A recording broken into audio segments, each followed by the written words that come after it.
हरियाणा के सोनीपत जिले के अशोका विश्वविद्यालय के प्रोफेसर अली खान महमूदाबाद का नाम इन दिनों सुर्खियों में है। अली खान, उमर खालिद, मीरार हैदर, गुलफिसा फातिमा जैसे अनेकों मुस्लिम नामों का सुर्खियों में आना कोई आश्चर्य की बात नहीं है।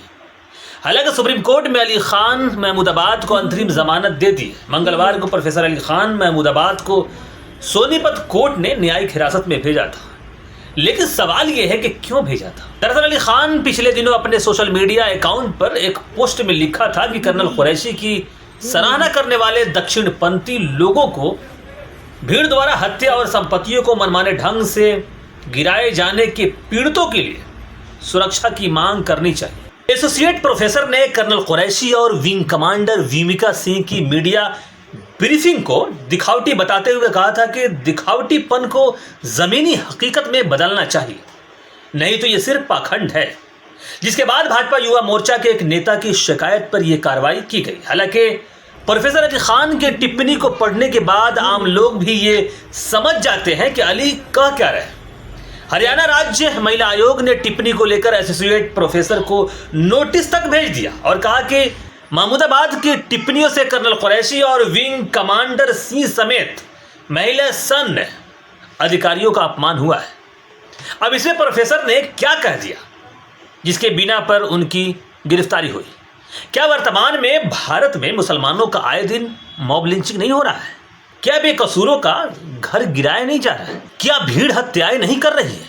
क्या उन्हें मारा पीटा नहीं जा रहा है? हालत तो ये हो गई है कि जितनी आबादी मुसलमानों की देश में है उससे कहीं ज़्यादा जेल में है। क्या ये सब झूठ है? क्या पुरखों की अर्जित लोकतंत्र में अब मुसलमान सवाल नहीं पूछ सकता? और सवाल पूछ दे तो कार्रवाई होगी?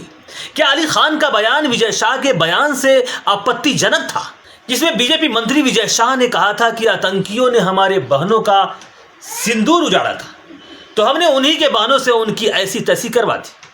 क्या सूफिया कुरैशी आतंकियों की बहन है? जिसके बाद जबलपुर कोर्ट ने विजय शाह पर केस दर्ज करने को कहा था, लेकिन क्या हुआ? उसकी गिरफ्तारी क्यों नहीं हुई? क्या इसलिए कि वह बीजेपी का मंत्री है? आगरा में हिंदुवादी संगठन पाकिस्तान जिंदाबाद का नारा लगाया, उसके खिलाफ क्या कार्रवाई हुई? बाद में उसने सफाई दे दिया कि हमने जोश में ऐसा कर दिया था। तो क्या जोश में आप कुछ भी कर दीजिएगा? और कार्रवाई इसलिए नहीं हुई कि हिंदुवादी संगठन का था तो राष्ट्रवादी है और मुस्लिम है तो देशद्रोही। तो ऐसे में कल ज्योति मल्होत्रा माफी मांग ले ये कहकर कि लव जिहाद की वो शिकार हो गई थी, तो क्या उस पर कार्रवाई नहीं होगी? ये लोकतंत्र के लिए क्या ठीक है?